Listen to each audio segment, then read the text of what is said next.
केलेले आहे का इथे पालकमंत्री युतीतला असताना सुद्धा जिथं आमचे सरपंच आहे तिथे साधा निधी पण दिलेला नाही आणि याबद्दल सगळ्यांची नाराजी आहे।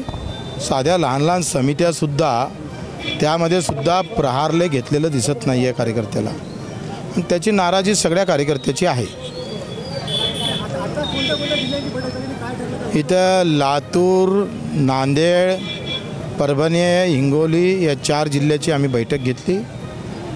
आता इथून आम्ही पुन्हा एक बैठक घेऊ। सगळ्यांकडून माहिती आम्ही घेत आहोत, कशा पद्धतीने समोर जायचं सगळ्याचं विचार चिंतन मंथन आम्ही करतो आहे।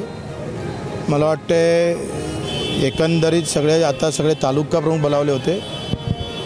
याच्या 5-6 दिवसानं 10 दिवसानं तिसऱ्या टप्प्याच्या निवडणुका व्हायच्या अगोदर पुन्हा जिल्हा प्रमुखाची बैठक घेऊ आणि मग समोर निर्णय घेऊ। अमरावती जागा लढणार आहो ना, ते काय सांगायचं झाला उमेदवार ठरला आहे नाही, आम्हीच निवडून येणार आहे, लढतच होणार नाही कोणाची।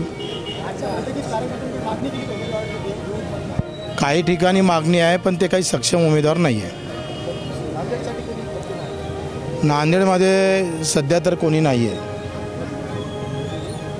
आम्ही तिथे आमची भूमिका समोरच्या रिॲक्शन कशा आहे ते त्याच्यावर घेऊ, ठीक आहे।